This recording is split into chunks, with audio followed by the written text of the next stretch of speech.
Imagine कीजिए कि आप एक मॉडर्न लार्ज लैंग्वेज मॉडल से गर्म कॉफी के एक कप पर एक दिल छू लेने वाली सोनेट लिखने को कहते हैं। 1 सेकंड से भी कम समय में ये मेटाफर राइम और इमोशनल नुआंस से भरपूर वर्सेस बनाकर दे सकता है। यह कॉम्प्लेक्स पाइथन कोड को डिबग कर सकता है, लीगल कॉन्ट्रैक्ट्स ड्राफ्ट कर सकता है और चेस या गो में ह्यूमन ग्रैंड मास्टर्स को हरा सकता है।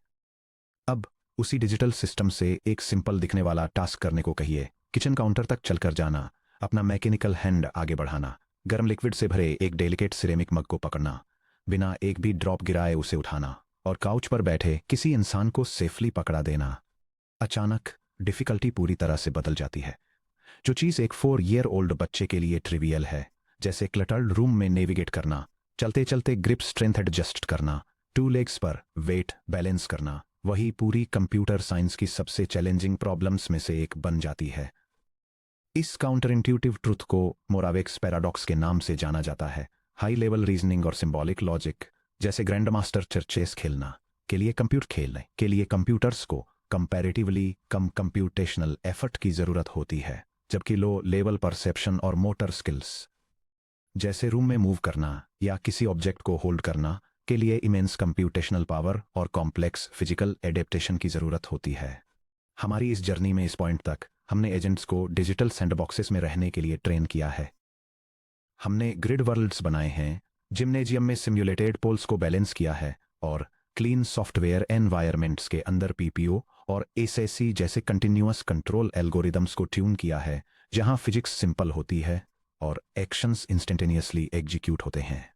अब हम फिजिकल एआई की थ्रेशोल्ड में कदम रखते हैं। फिजिकल एआई डिजिटल ब्रेन्स और फिजिकल बॉडीज के कन्वर्जेंस को रिप्रेजेंट करता है। यह आर्टिफिशियल इंटेलिजेंस की वह ब्रांच है जहां एल्गोरिदम्स बिट स्पेस जैसे सर्वर्स, टेक्स्ट टोकन्स और पिक्सल एरेज से निकलकर एटम स्पेस जैसे मोटर्स, गियर्स, सेंसर्स और स्ट्रक्चरल स्केलेटन्स में आ जाते हैं।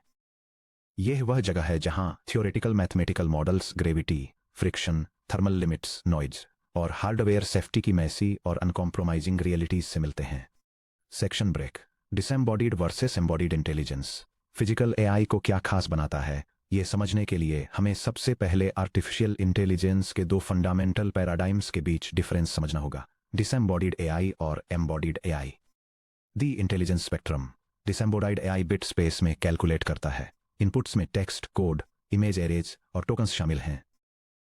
इससे बिना किसी फिजिकल कंस्ट्रेंट्स या डायनामिक लेटेंसी के प्योर एल्गोरिदमिक लॉजिक मिलता है, जिससे वर्ड्स, पिक्सल्स और बोर्ड पर मूव डिसीजंस आउटपुट के रूप में मिलते हैं। दूसरी तरफ एम्बॉडाइड फिजिकल एआई फिजिक्स के रूल्स के तहत एटम स्पेस में काम करता है।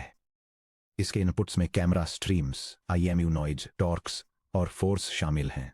इससे मास, इनर्शिया और डिले के साथ क्लोज्ड लूप परसेप्शन और मैकेनिकल कंट्रोल मिलता है, जिसके रिजल्ट के रूप में रियल टाइम में मोटर वोल्टेजेस, जॉइंट टॉर्क्स और फिजिकल मोशन आउटपुट मिलते हैं। डिसएम्बॉडीड एआई। क्लाउड में इंटेलिजेंस। डिसएम्बॉडीड एआई सिंबॉलिक या डिजिटल दुनिया में काम करता है। जब कोई एलएलएम टेक्स्ट जनरेट करता है या कोई image generation model painting synthesize करता है, तो एनवायरनमेंट स्टैटिक होता है और सॉफ्टवेयर से पूरी तरह कंट्रोल होता है। टाइम पॉड है। एल्गोरिदम अपना अगला आउटपुट टोकन जनरेट करने के लिए 50 मिलीसेकंड्स ले या 5 सेकंड्स। इससे दुनिया की फंडामेंटल स्टेट चेंज नहीं होती। यूनिवर्स कंप्यूटर का वेट करता है। कोई फिजिकल कॉन्सिक्वेंस नहीं। अगर कोई एलएलएम बैड टोकन जनरेट करता है, तो ये बस टेक्स्ट आउटपुट की प्रोबेबिलिटी डिस्ट्रीब्यूशन को चेंज कर देता है। कुछ भी टूटता नहीं है, किसी को चोट नहीं लगती और कोई हार्डवेयर घिसता नहीं है। Perfect data representations. इनपुट्स में डिस्क्रीट वेक्टर्स या नंबर्स की प्रिस्टीन एरेज होती हैं, जो सॉफ्टवेयर इंटरफेस के थ्रू मॉडल को क्लीनली दी जाती हैं। Embodied AI. फिजिकल वर्ल्ड में इंटेलिजेंस। एम्बॉडीड एआई या फिजिकल एआई फंडामेंटली रूल्स को चेंज कर देता है।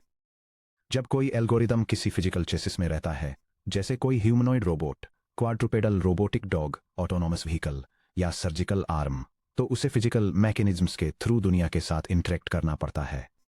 टाइम टिक टिक करता रहता है। जब एक न्यूरल नेटवर्क फॉरवर्ड पास एग्जीक्यूट कर रहा होता है, तब ग्रेविटी रुकती नहीं है। अगर एक बाइपेडल रोबोट अपनी अगली मोटर कमांड कंप्यूट करने में 100 मिलीसेकंड्स भी ज्यादा टाइम ले ले, तो वो गिर जाता है। एक्शन के परमानेंट कॉन्सिक्वेंसेस होते हैं। सिमुलेटर में व्हीकल क्रैश होने पर बस एक एनव डॉट रीसेट कॉल ट्रिगर होती है, फिजिकल वर्ल्ड में क्रैश होने का मतलब है टूटा हुआ कार्बन फाइबर, जले हुए इलेक्ट्रिक मोटर्स, डैमेज्ड प्रॉपर्टी या इंसानों को चोट पहुंचने का खतरा। एक्शंस को अंडू नहीं किया जा सकता। परसेप्शन पार्शियल और नॉइजी होता है। रोबोट को अपने हाथ के exact X Y Z coordinates नहीं मिलते। इसे मोशन ब्लर के साथ raw camera pixels, noisy accelerometer streams और temperature sensitive joint encoder values मिलते हैं। फिजिकल एआई ऐसे लर्निंग सिस्टम्स डिजाइन करने की आर्ट और साइंस है जो इन raw, noisy, real time sensor streams को कंटिन्यूअस फिजिकल मूवमेंट में बदल देते हैं, जिससे कोई गोल रिलायबली अचीव किया जा सके। Section break. रियल वर्ल्ड में एजेंट एनवायरनमेंट लूप को दोबारा समझना। चैप्टर 1 में हमने रीइंफोर्समेंट लर्निंग का फाउंडेशनल मैथमेटिकल एब्स्ट्रैक्शन इंट्रोड्यूस किया था, agent environment loop. The physical agent environment loop. Physical AI policy network pi theta. Action a t continuous motor currents या टारगेट टॉर्क्स के साथ leads to physical hardware actuators motors, leads to dynamic mechanics mass या inertia, leads to physical environment terrain या friction. State ST+1 और reward RT, जिसे IMU cameras और joint encoders से major किया जाता है, लीड्स टू स्टेट एस्टिमेशन और परसेप्शन पाइपलाइन।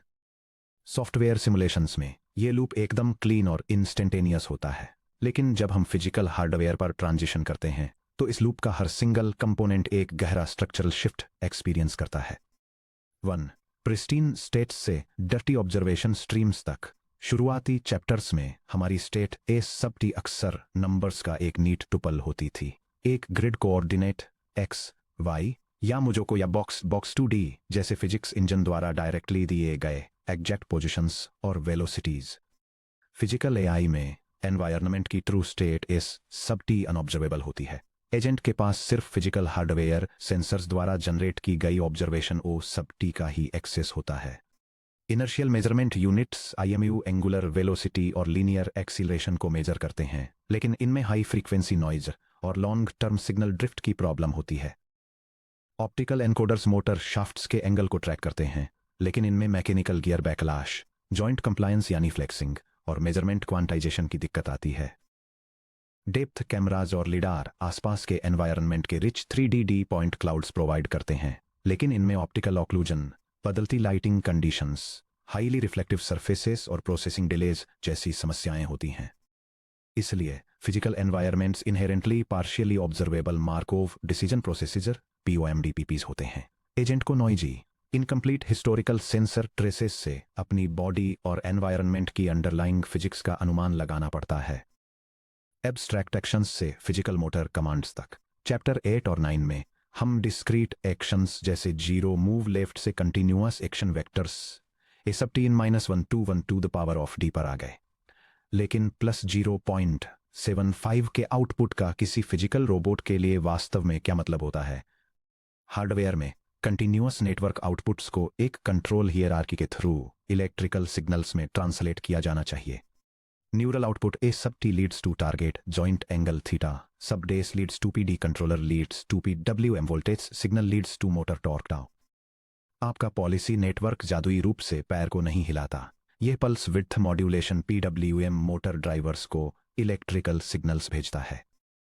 ये ड्राइवर्स ब्रशलेस DC मोटर्स के अंदर कॉपर वाइंडिंग्स के थ्रू इलेक्ट्रिकल करंट पुश करते हैं, जिससे मैग्नेटिक फील्ड्स बनते हैं जो फिजिकल टॉर्क टाउ जनरेट करते हैं। वह टॉर्क ग्रेविटी और सरफेस फ्रिक्शन के अगेंस्ट लेग के मास को एक्सीलरेट करता है।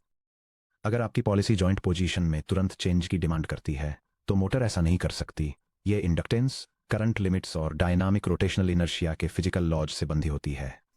मिसिंग रिवॉर्ड सिग्नल का रहस्य। किसी वीडियो गेम या सिमुलेशन में रिवॉर्ड R सब T एक फ्लोट वैल्यू होती है जो कोड की एक लाइन द्वारा स्पष्ट रूप से कंप्यूट की जाती है। Reward equals target distance minus current distance.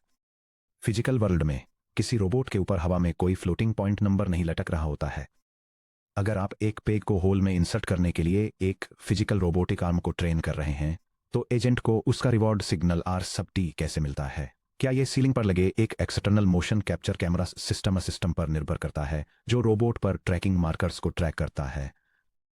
क्या यह कॉन्टैक्ट फोर्सेस को फील करने के लिए अपनी रिस्ट में लगे टैक्टाइल फोर्स टॉर्क सेंसर्स पर निर्भर करता है? क्या यह पेग डिस्टेंस का एस्टिमेट लगाने के लिए ऑनबोर्ड कैमरा फीड्स पर एक सेकेंडरी कंप्यूटर विजन नेटवर्क चलाता है? फिजिकल एआई में रिवॉर्ड आर सब टी को कंप्यूट करना अक्सर पॉलिसी को लर्न करने जितना ही कॉम्प्लेक्स एक इंजीनियरिंग चैलेंज होता है। रियल वर्ल्ड रिवॉर्ड्स को फिजिकल सेंसर से इन्फर किया जाना चाहिए, जिससे सेंसर नॉइज, कैलिब्रेशन एरर्स और अगर फिजिकल सेटअप ड्रिफ्ट होता है तो पोटेंशियल रिवॉर्ड एक्सप्लॉयटेशन इंट्रोड्यूस होता है। Section break. आरएल एनवायरमेंट्स को कंपेयर करना, grid world versus simulation versus physical hardware. Agent environment loop कैसे इवॉल्व होता है, इसे क्लियरली देखने के लिए आइए आपकी आरएल जर्नी के 3 माइलस्टोन्स को कॉन्ट्रास्ट करते हैं। यह टेबल 3 स्टेजेस में रीइंफोर्समेंट लर्निंग पैराडाइम्स को कंपेयर करती है। चैप्टर 1 से 4 तक ग्रिड वर्ल्ड, चैप्टर 8 से 10 तक कंटिन्यूअस सिमुलेशन और चैप्टर 11 से आगे physical AI.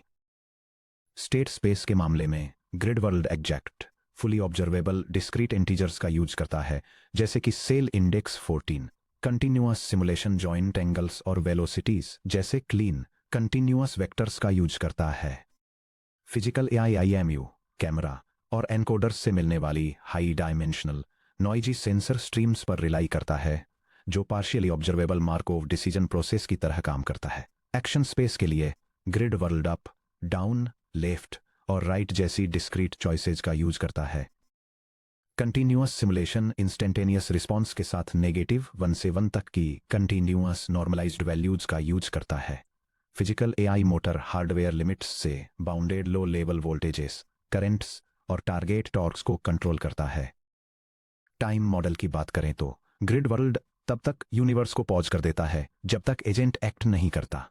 Continuous simulation 0.02 seconds के डेल्टा टी के साथ स्टेप बेस्ड है, जो एग्जीक्यूशन के दौरान फिजिक्स इंजन को पॉज कर देता है। Physical AI continuous real time में रन करता है, जहां कम कंप्यूटेशन स्पीड चाहे जो हो, टाइम टिक करता रहता है। डेटा जनरेशन में grid world single CPU core पर second thousands of iterations achieve करता है। कंटिन्यूअस सिमुलेशन जीपीयू और सीपीयू वेक्टर वर्कर्स के across fast parallel rollouts perform करता है। Physical AI real time speeds पर ऑपरेट करता है, जहां 1 सेकंड के एक्सपीरियंस में एग्जैक्टली 1 सेकंड लगता है। ग्रिड वर्ल्ड और कंटिन्यूअस सिमुलेशन में फेलियर कॉस्ट्स ना के बराबर हैं, लेकिन फिजिकल डैमेज और सेफ्टी रिस्क्स की वजह से फिजिकल एआई में यह काफी हाई हैं। Finally, system dynamics grid world में डिटर्मिनिस्टिक लिनियर ट्रांजिशन मैट्रिसेस से, कंटिन्यूअस सिमुलेशन में मुजोको और आईजैक जिम जैसे स्मूथ मैथमेटिकल फिजिक्स इंजनों से, फिजिकल एआई में friction, backlash, structural flexing, temperature drift और बैटरी वोल्टेज चेंजेस जैसे non linear real world phenomena में शिफ्ट हो जाते हैं। Section break. फिजिकल एआई के कोर चैलेंजेस। डिजिटल सैंडबॉक्सेस से फिजिकल रियलिटी की तरफ बढ़ना 5 फंडामेंटल चैलेंजेस इंट्रोड्यूस करता है, जिन्हें हर फिजिकल एआई इंजीनियर को मास्टर करना जरूरी है। फिजिकल एआई के 5 pillars. Sim to real gap, physics engines थोड़ा झूठ बोलते हैं, जिससे डायनेमिक लेटेंसी और रियल टाइम टाइमिंग होती है। हार्डवेयर वेयर और unpredictable physics, strict real world safety constraints और रियल टाइम में sample inefficiency. The sim to real gap, क्योंकि एक एजेंट को सीधे फिजिकल हार्डवेयर पर ट्रेन करना स्लो और डेंजरस होता है। फिजिकल एआई में स्टैंडर्ड वर्कफ्लो पॉलिसीज को हाई स्पीड सिमुलेटर्स जैसे मुझको पायबुलेट या एनवीडिया आईजैक सिम के अंदर ट्रेन करना है और फिर उन ट्रेंड पॉलिसीज को फिजिकल रोबोट्स पर डिप्लॉय करना है। हाउएवर, जो पॉलिसीज सिमुलेशन में परफेक्ट स्कोर्स अचीव करती हैं, वे अक्सर फिजिकल हार्डवेयर पर लोड होने पर पूरी तरह से फेल हो जाती हैं। ये performance drop sim to real gap की वजह से होता है। कोई भी सिमुलेटर, चाहे कितना भी एडवांस्ड क्यों न हो, रियल वर्ल्ड की इन्फिनिट कॉम्प्लेक्सिटी को परफेक्टली मॉडल नहीं कर सकता। सिमुलेटर फिजिक्स के मैथमेटिकल अप्रोक्सीमेशंस पर रिले करते हैं। फ्रिक्शन को सिंप्लीफाइड स्टैटिक इक्वेशंस जैसे कूलम्ब फ्रिक्शन का यूज करके मॉडल किया जाता है, जिसमें सरफेस, ह्यूमिडिटी, डस्ट और माइक्रो टेक्सचर वेरिएशंस को इग्नोर कर दिया जाता है। रोबोटिक लिंक्स को परफेक्टली रिजिड बॉडीज की तरह ट्रीट किया जाता है, हैवी लोड्स के अंडर होने वाले सब्टल स्ट्रक्चरल फ्लेक्सिंग को इग्नोर करते हुए। एक्यूएटर रिस्पॉन्स को लीनियर इक्वेशंस की तरह ट्रीट किया जाता है, जिसमें मैग्नेटिक सैचुरेशन, बैटरी ड्रेन होने पर वोल्टेज ड्रॉप्स और गियर बैकलैश को इग्नोर कर दिया जाता है। जब कोई पॉलिसी किसी सिमुलेटर के न्यूमेरिकल सॉल्वर की माइक्रोस्कोपिक क्वर्क्स या इनएक्यूरेसीज को एक्सप्लॉइट करना सीख लेती है, तो रियल हार्डवेयर को टच करते ही उसे सीवियर डिस्ट्रीब्यूशन शिफ्ट का सामना करना पड़ता है। डायनामिक लेटेंसी और real time limits. Stable baselines 3 में जब आपका code obs reward done info equal to env dot step action execute करता है तो सिमुलेटर टाइम को पॉज कर देता है। Fix step interval delta T पर next physical stealth state compute करता है और रिजल्ट वापस बस दे देता है। अगला एक्शन चूज करने से पहले एजेंट अपने न्यूरल नेटवर्क के अंदर मैट्रिक्स मल्टीप्लिकेशंस रन करने के लिए जितना चाहे उतना वॉल क्लॉक टाइम ले सकता है। रियल वर्ल्ड में टाइम कभी नहीं रुकता। मान लीजिए एक क्वाड्रुपेडल रोबोट अनइवन टेरेन पर 2 मीटर्स पर सेकंड की स्पीड से दौड़ रहा है। Sensors T equal to 0.000 seconds पर डेटा कैप्चर करते हैं। Data internal CAN bus network के थ्रू ऑनबोर्ड कंप्यूटर तक ट्रेवल करता है। T equal to 0.022 seconds. Neural network अपने पायटॉर्च वेट्स पर इन्फ्रेंस रन करता है। T equal to 0.015 seconds. Output command packetize होकर वापस बस के थ्रू मोटर माइक्रो कंट्रोलर्स को भेजा जाता है। T equal to 0.018 seconds. Motor driver copper coils में करंट चेंज करता है। T equal to 0.025 seconds. जब तक रोबोट का पैर वास्तव में जमीन पर मोटर टॉर्क अप्लाई करता है तब तक 25 मिलीसेकंड्स बीत चुके होते हैं। उन 25 मिलीसेकंड्स के दौरान रोबोट का सेंटर ऑफ मास 5 सेंटीमीटर आगे बढ़ गया। अगर आपकी पॉलिसी ये मानती है कि टी इक्वल टू 0 पर ऑब्जर्व की गई स्टेट तब भी वैलिड है जब एक्शन टी इक्वल टू 0.025 पर इफेक्ट में आता है तो कंट्रोल लूप अनस्टेबल हो जाएगा और तेजी से ऑसिलेट करने लगेगा। फिजिकल एआई पॉलिसीज को लेटेंसी और ट्रांसपोर्ट डिलेज को स्पष्ट रूप से ध्यान में रखना चाहिए। हार्डवेयर वियर और unpredictable mechanics. Digital neural network एक प्रिस्टीन मैथमेटिकल दुनिया में काम करते हैं जहां वेट्स प्रिसाइज 32 बिट फ्लोट्स होते हैं। इसके विपरीत फिजिकल हार्डवेयर समय के साथ खराब होता है। जैसे जैसे इलेक्ट्रिक मोटर चलती हैं उनकी इंटरनल कॉपर कॉइल्स गर्म हो जाती हैं। हायर टेम्परेचर इलेक्ट्रिकल रेजिस्टेंस को बढ़ाता है जिससे सेम कमांडेड वोल्टेज के लिए अवेलेबल टॉर्क कम हो जाता है। मैकेनिकल जॉइंट्स घिस जाते हैं जिससे हर घंटे जॉइंट फ्रिक्शन बदलता रहता है। रबर के टायर घिस जाते हैं जिससे उनका इफेक्टिव रेडियस और ग्रिप कोएफिशिएंट बदल जाता है। रोबोटिक बैटरीज ड्रेन होती हैं जिससे पीक सिस्टम वोल्टेज कम हो जाता है और मैक्सिमम एक्सीलरेशन लिमिट्स बदल जाती हैं। एक फिजिकल एआई एजेंट यह मानकर नहीं चल सकता कि उसकी बॉडी अपनी पूरी ऑपरेशनल लाइफ के दौरान बिल्कुल एक जैसा बिहेव करेगी। इसे बदलते फिजिकल पैरामीटर्स के प्रति रेजिलिएंट होना चाहिए। रियल टाइम में सैंपल इनएफिशिएंसी। चैप्टर 10 में हमने देखा कि पीपीओ या एसएससी जैसे मॉडर्न रीइंफोर्समेंट लर्निंग एल्गोरिदम को ऑप्टिमल कंट्रोल पॉलिसीज खोजने के लिए अक्सर मिलियंस ऑफ एनवायरनमेंट स्टेप्स की जरूरत होती है। एक पावरफुल जीपीयू क्लस्टर पर चलने वाले सिमुलेटर में 10 मिलियन स्टेप्स का एक्सपीरियंस कलेक्ट करने में 15 मिनट्स लग सकते हैं। 50 हर्ट्ज यानी 50 स्टेप्स पर सेकंड की कंट्रोल फ्रीक्वेंसी पर रियल टाइम में चल रहे एक फिजिकल रोबोट पर 10 million steps divided by 50 steps पर second equal to 200,000 seconds, approximately 55.5 hours of continuous operation. बिना किसी human intervention, thermal overload, mechanical breakdown या बैटरी डिप्लीशन के एक फिजिकल रोबोट को नॉन स्टॉप 55 आवर्स तक चलाना वर्चुअली इम्पॉसिबल है। फिजिकल एआई के लिए ऐसी टेक्निक्स की जरूरत होती है जो सैंपल एफिशिएंसी को मैक्सिमाइज करें, सिमुलेशन में इफेक्टिव पॉलिसीज सीखें, डोमेन रैंडमाइजेशन का फायदा उठाएं या फिजिकल हार्डवेयर पर डिप्लॉय करने से पहले ऑफलाइन डेटा का यूज करें। 5. Strict safety constraints and irreversibility. Digital supervised learning या सिमुलेटेड आरएल में एक्सप्लोरेटरी मिस्टेक्स से जीरो फिजिकल रिस्क होता है। एक्शन स्पेस को एक्सप्लोर करने वाला एक एजेंट सिर्फ ये देखने के लिए कि क्या होता है एक्सट्रीम वैल्यूज आउटपुट कर सकता है। हार्डवेयर पर रैंडम एक्शन स्पेस को एक्सप्लोर करना डिजास्ट्रस हो सकता है। एक रोबोटिक मैनिपुलेटर ऐसी जॉइंट स्पीड कमांड कर सकता है जो मैकेनिकल सेफ्टी स्टॉप से ज्यादा हो जिससे उसके इंटरनल प्लेनेटरी गियरबॉक्स टूट सकते हैं। एक मोबाइल ड्रोन सीधे दीवार या सीलिंग में फुल मोटर पावर कमांडर कर सकता है। एक autonomous vehicle erratic steering command execute कर सकता है। फिजिकल एआई सिस्टम्स को स्ट्रिक्ट सेफ एक्शन एनवेलप्स के अंदर ही ऑपरेट करना चाहिए, इससे पहले कि रॉ इलेक्ट्रिकल सिग्नल्स कभी फिजिकल एक्चुएटर्स तक पहुंचे।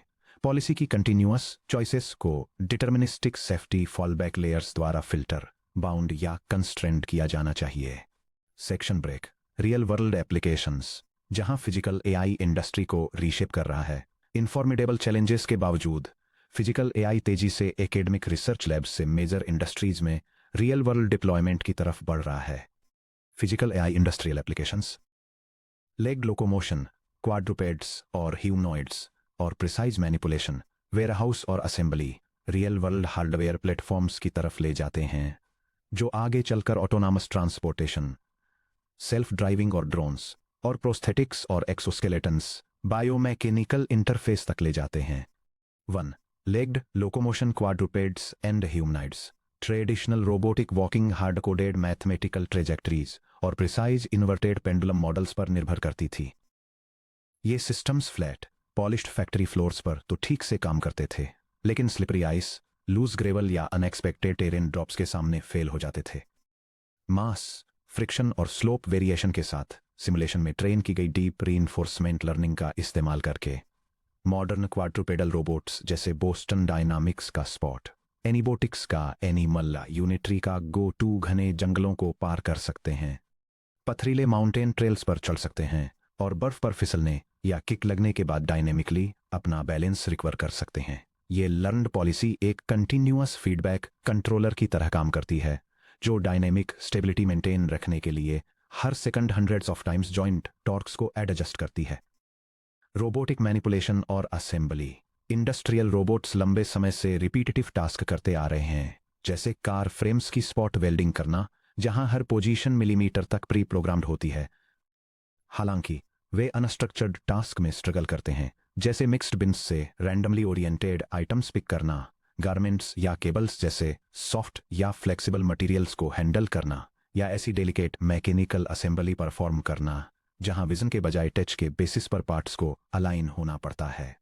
Physical AI policies vision streams को फोर्स टॉर्क फीडबैक के साथ कंबाइन करती हैं। न्यूरल नेटवर्क पैग इंसर्शन या सॉकेट रूटिंग के दौरान कॉन्टेक्ट फोर्सेस को फील करना सीखता है, जिससे कंपोनेंट्स को डैमेज होने से बचाने के लिए रियल टाइम में कंप्लायंट मोशन को एडजस्ट किया जा सके। ऑटोनॉमस ट्रांसपोर्टेशन और aerial systems, complex urban traffic को नेविगेट करने वाली ऑटोनॉमस सेल्फ ड्राइविंग कार्स से लेकर हाई स्पीड पर घने जंगलों में मैन्यूवर करने वाले अजाइल क्वाडकोप्टर ड्रोन्स तक, फिजिकल एआई व्हीकल्स को बदलती एनवायरमेंटल कंडीशंस में स्प्लिट सेकंड कंट्रोल डिसीजंस लेने की अनुमति देता है। रीइंफोर्समेंट लर्निंग से ट्रेन किए गए ड्रोन्स अचानक आई तेज हवाओं या मैकेनिकल इंजन डिग्रेडेशन के हिसाब से डायनेमिकली अडेप्ट कर सकते हैं और स्टेबल रहने के लिए ऑन द फ्लाई अपने प्रोपेलर स्पीड कॉम्बिनेशंस को बदल सकते हैं। असिस्टिव प्रोस्थेटिक्स और एक्सोस्केलेटन्स, फिजिकल एआई इंसान की असिस्टिव टेक्नोलॉजी को भी ट्रांसफॉर्म कर रहा है। एडवांस रोबोटिक प्रोस्थेटिक्स यूजर के रेसिड्यूअल लिम्ब से अटैच्ड इलेक्ट्रोमायोग्राफिक ईएमजी सेंसर्स का यूज करते हैं ताकि हल्के मस्कुलर सिग्नल्स को डिटेक्ट किया जा सके। डीप आरएल पॉलिसीज इन नॉइजी बायोलॉजिकल सिग्नल्स को स्मूथ नेचुरल जॉइंट मूवमेंट्स में ट्रांसलेट करती हैं, जो टाइम के साथ यूजर की गेट स्पीड, स्लोप एलिवेशन और फटीग लेवल्स के हिसाब से एडॉप्ट होती रहती हैं। Section break, moving forward, software code से फिजिकल इनट्यूशन तक। जैसे जैसे हम बुक के इस फाइनल ब्लॉक में गहराई से कदम रखते हैं, हमारा गोल आपकी इनट्यूशन को बिल्ड करना है कि कैसे रीइंफोर्समेंट लर्निंग फिजिकल सिस्टम्स में ट्रांसलेट होती है। इन कॉन्सेप्ट्स को मास्टर करने के लिए आपको आपकी डेस्क पर रखे $100,000 के महंगे रोबोटिक आर्म की जरूरत नहीं है। फिजिकल एआई के प्रिंसिपल्स को realistic physical simulator, system identification techniques और hardware in the loop workflows का यूज करके सीखा, मॉडल और टेस्ट किया जा सकता है। फिजिकल हार्डवेयर के लिए कंट्रोल पॉलिसीज डिजाइन करने के लिए हमें सबसे पहले फिजिकल सिस्टम्स की नेटिव लैंग्वेज बोलना सीखना होगा। हमें एसटी और एसटी सिंपल मैथमेटिकल एब्स्ट्रैक्शंस से आगे बढ़ना होगा और फिजिकल बॉडीज को गवर्न करने वाले रियल फिजिकल मैकेनिक्स को समझना होगा कि कैसे फोर्सेस एक्सीलरेशन क्रिएट करते हैं, कैसे joint torques rotary motion generate करते हैं, कैसे मास डिस्ट्रीब्यूशन रोटेशनल इनर्शिया को चेंज करते हैं और कैसे ट्रांसपोर्ट लेटेंसीज क्लोज्ड लूप स्टेबिलिटी को अफेक्ट करती हैं। अगले section 11.2 the physics of embodied agents, forces, torques, mass and latency में हम इन फंडामेंटल फिजिकल बिल्डिंग ब्लॉक्स को एक्सप्लोर करेंगे, जिससे डिजिटल ब्रेन्स को फिजिकल हार्डवेयर के साथ ब्रिज करने के लिए जरूरी मैकेनिकल फाउंडेशन एस्टैब्लिश होगी।